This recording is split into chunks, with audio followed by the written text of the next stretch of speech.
One of the world's most innovative cars was created over 50 years ago by aviation engineers to serve the growing demand for automobiles in Sweden. Saab has always been different, a company that's carved out its own path from day one. It's a journey that's converted many skeptics into believers and that continues to create memorable automobiles.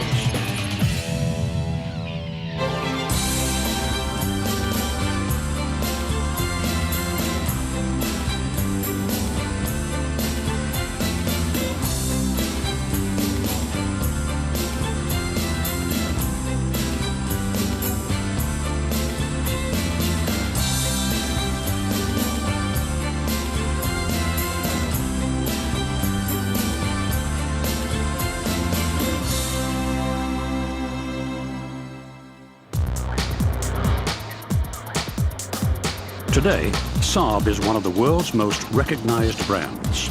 Its sporty, stylish and luxurious cars have become modern classics. Saab's created a distinctive lineup of convertibles, coupes, sedans, wagons and an SUV. All evidence a certain Scandinavian lack of ostentation, but they're lively cars that look at home wherever they're driven. The story of Saab begins as the world prepares for war. A European war seemed inevitable in the mid-1930s. Adolf Hitler was actively rearming Germany. Benito Mussolini had militarized Italy. It was time to prepare for the worst. Though Sweden worked to enforce a policy of political neutrality during World War II, Prime Minister Per Albin Hansson made sure the country was prepared to defend its borders. However, this was a precarious balancing act between the German Reich, which had surrounded the country, and the Allies. Hansson knew Sweden had to build its own weapons to give it the strength to back its neutrality. Volvo was called upon to manufacture tanks and trucks. Then the Swedish government created Svenska Aeroplane Aktiebolaget, AB, or Saab, in May 1937 to build military aircraft. Its first planes were based on the German Junkers. Saab built these planes under license while it developed original designs. The Saab 17 was the first plane to be designed and built by Saab. It took its maiden flight in May of 1940. Versatile, it was configured as a dive bomber, and reconnaissance aircraft. It remained in use into the 1950s. Saab engineers learned quickly, and by 1942, they were ready to unveil an all-steel attack bomber, the Saab 18. An improved version, the B-18, was the world's fastest twin-engine bomber with a top speed of 354 miles per hour.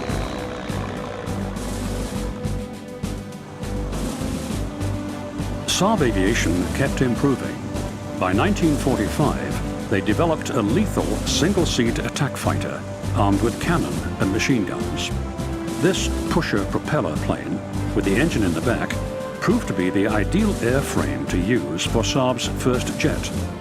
The 21A became the 21B jet fighter in 1947. Saab's aviation business was soaring, but its managers realized that after the war, it would have to diversify. One product made the most sense: automobiles. To study what kind of car Swedes would want after the war, Saab put together a team of about 15 of its aircraft engineers. Sixten Sasson, a technical illustrator, was charged with drawing the shape of the car, and Gunnar Lundström led the team. Work began in April of 1946 on the first running prototype, the Saab 92001. A car emerged that was different from anything else on the road. Sasson's aircraft-inspired styling was unmistakable. The futuristic first prototype was ready to roll in the summer of 1946. Its aerodynamic body had a very low coefficient of drag. The welded all-steel body was pressed as one unit, from the front windshield to the rear bumper. The sleek, unusual car was also front-wheel drive and had a two-stroke engine. This feature, which required oil to be mixed with gasoline, would eventually be a drag on growth. For now, however, the country eagerly waited for the first Saab to roll off the line. After busting a hole in the factory roof so they could install the tall body stamping press, production of the Saab 92 began in December of 1949. People flocked to see the new cars when they hit the showrooms. The company estimated that it could sell 15,000 to 35,000 cars, but it could only build about 1,200 that first year. Since the company had secured a good deal on some surplus moss green paint from the military, all of the first cars were green. Saab began selling cars in Sweden and exporting to neighboring Scandinavian countries. This brought in foreign currency needed to buy imported materials and equipment. Its two-stroke engine was lighter, simpler, and less expensive to manufacture. Two-stroke engines also have the potential to pack about twice the power into the same space, because there are twice as many power strokes per revolution of the pistons. The combination of lightweight and twice the power gives two-stroke engines a great power-to-weight ratio compared to many four-stroke engine designs. This gave Saab engineers an idea about how to build the car's reputation. Success on the rally circuit would get attention and spur sales. Just a few weeks after production began, two cars entered the Monte Carlo rally. They finished, but didn't win. But they kept at it. By the end of the year, the team won the toughest rally in Sweden. Saab was on the map. By 1955, Sassen had prepared an updated version of his winning car, the 9.3. He'd restyled the front end, and the engineers had beefed up the three-cylinder engine. Stock, it delivered 38 brake horsepower, but rally versions tuned it to deliver 65. Drivers like Erik Karlsson began to campaign the cars. After winning the Finnish rally, he said, "You can't drive a car harder than this."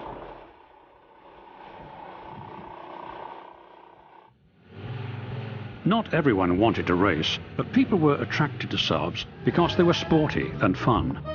It was an affordable car that opened up new worlds to growing Swedish families. They loved the spunky two-stroke engine that could turn a weekend in the country into a rally. In 1956, Saab created a sensation at the Stockholm Motor Show with the unveiling of their first sports car, the Saab Sonnet Super. It was an open-topped, two-seat competition sports car. Its glass fiber body sat on a light alloy frame that had been developed and produced to meet new competition rules. Power came from a three-cylinder two-stroke engine tuned to produce 57 brake horsepower at 5,000 revs per minute.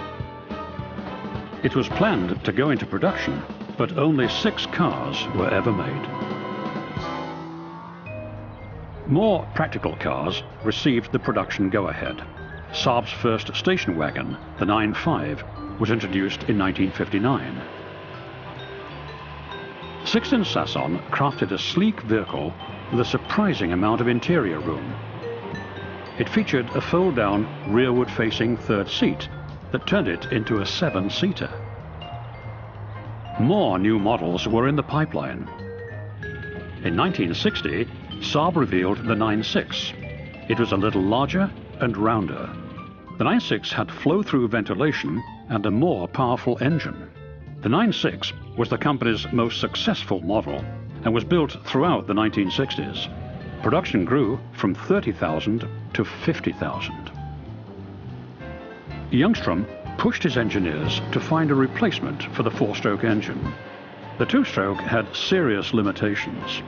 They went to work designing, testing, and building a new power unit.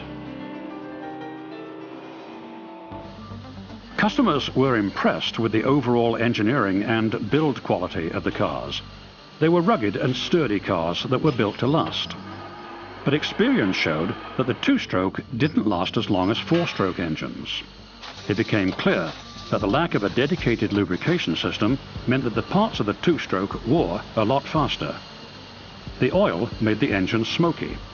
Once they were worn, they'd belch huge clouds of oily smoke. Unburned oil also dripped out of the tailpipe. Ljungström knew the disadvantages with the two-stroke engines couldn't be overcome. The company continued to capitalize on the two-stroke engine's one strength, its power-to-weight ratio. While the engineers worked on a replacement, it kept entering cars in rallies. It was a period of outstanding success for Saab in rallying. It brought international renown to the company and turned driver Erik Karlsson into a company hero. His first ever 3 straight overall wins in the British Royal Automobile Club Rally in 1960, 61 and 62 were capped by back-to-back wins at Monte Carlo in 1962 and 63. He was a formidable competitor who kept Saab in the headlines. Karlsson's racing exploits looked so easy and received so much attention in Sweden that it was difficult for Ljungström to convince the board to give the go-ahead to produce the four-stroke engine he was developing. Finally, after much persuasion, the board agreed. The two-stroke engine was on the way out.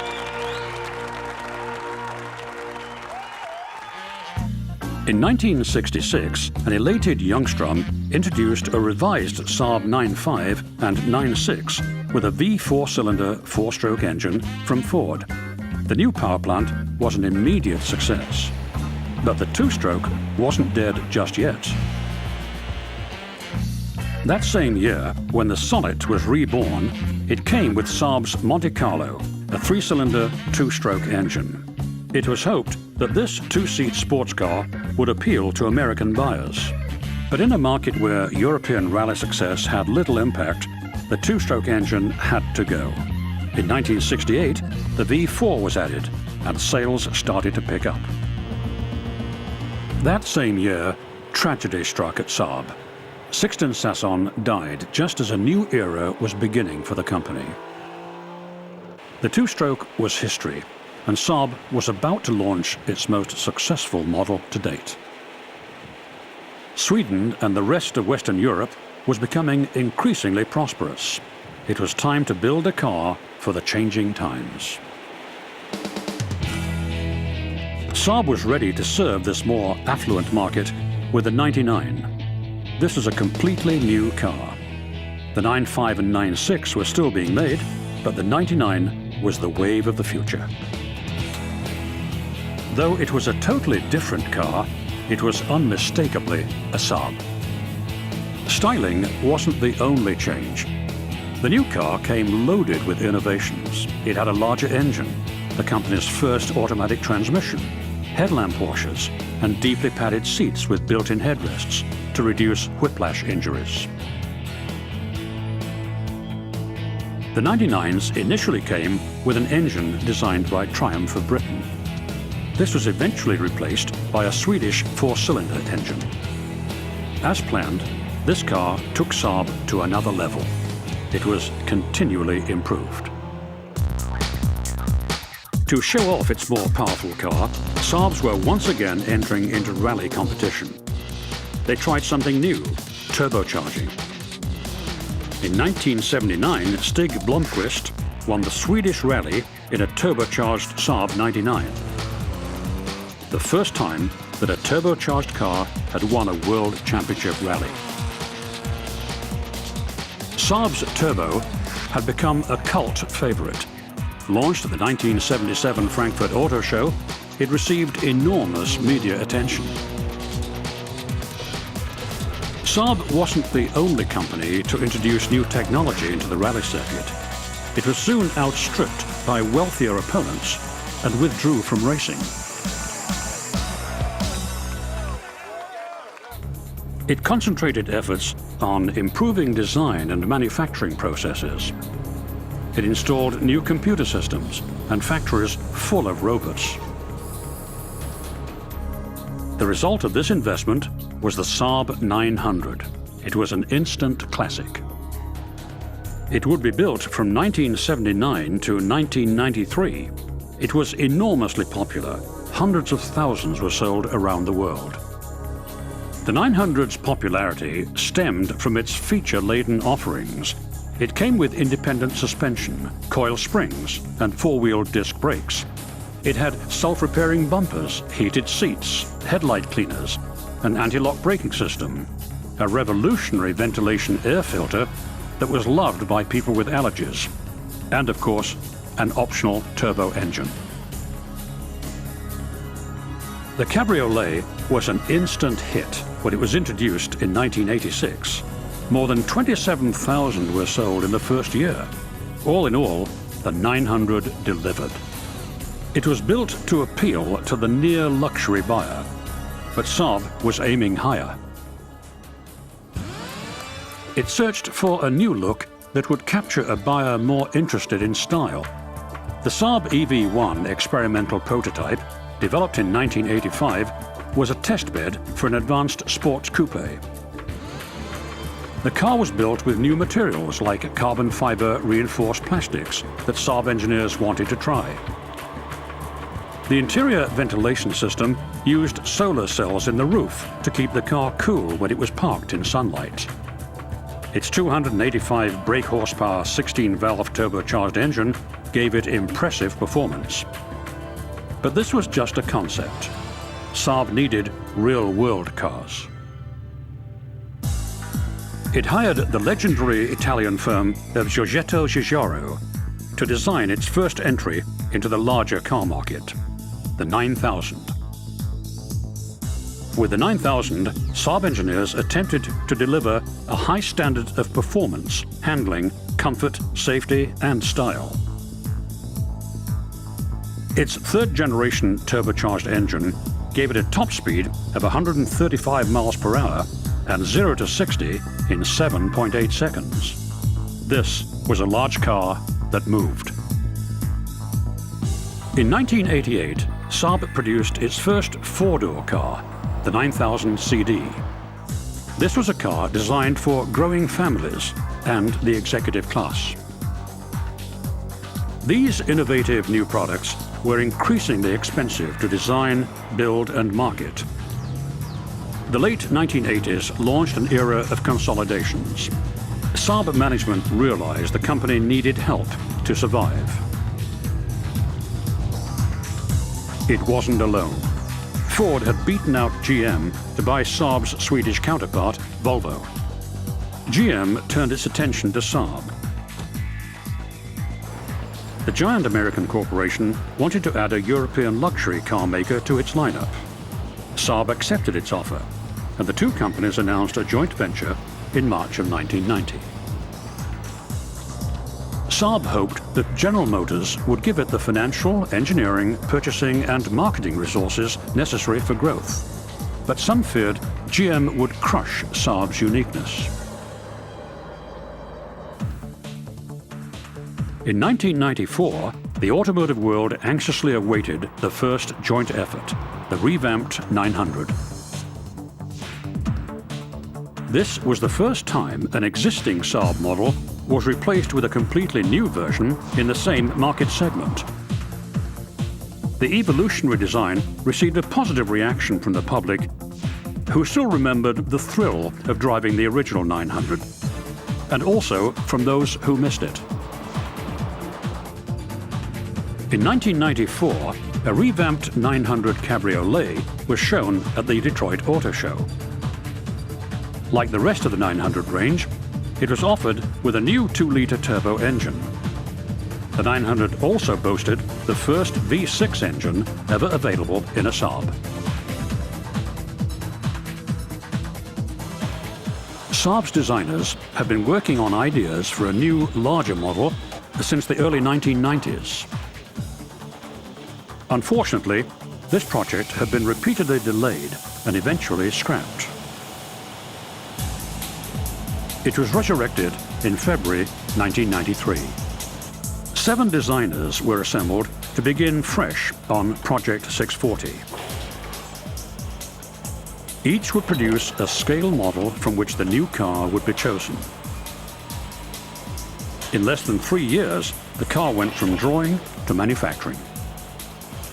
Saabisms reintroduced for the 9.5 include the clamshell bonnet and the return of the floor-mounted ignition and reverse gear lock that was absent from its predecessor, the Saab 9000. The new 9.5 retained existing Saab design cues and features such as its attention to safety, the curved C-pillar, and the overall ergonomics of the vehicle, especially in respect to the driver. Saab set out to exceed its already high safety standards and make it its safest car yet. In 1998, the introduction of the 9.5 sedan was followed by the first Saab wagon in over 30 years. The GM investment was helping Saab expand its lineup. While new products were rolling out, Saab's performance wasn't quite what GM had wanted. In 2000, GM moved to purchase control of the whole company. The following year, Saab's first concept car since 1985 was shown to the world at the Frankfurt Motor Show. It combined aspects of roadsters, wagons and pickups all in one car. While its vision of the future was attention-getting, the company's real-world performance would be judged by actual drivable products.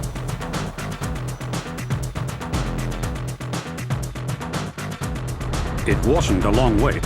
In 2003, Saab announced a car that was aimed at BMW, Mercedes and Audi, the 9.3 Sport Sedan.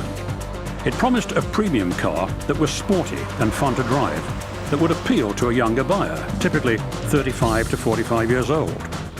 The sedan was seen as a core product that could serve as the platform for other variations. It was designed to convey a sense of movement even when it was standing still.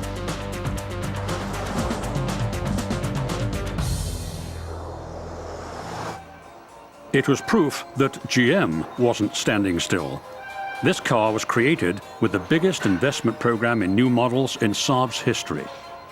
General Motors spent over $450 million in new facilities and machinery that transformed the old Saab plant into what was essentially a new factory. This large investment began to pay off when the new 9.3 became Saab's best-selling model. Buyers said they liked its sporty styling and fun-to-drive performance and handling. Of course, some liked the 300-watt AM/FM CD infotainment center with its 13 speakers. It came with Bluetooth-capable phones with voice recognition, text messaging, and GPS navigation.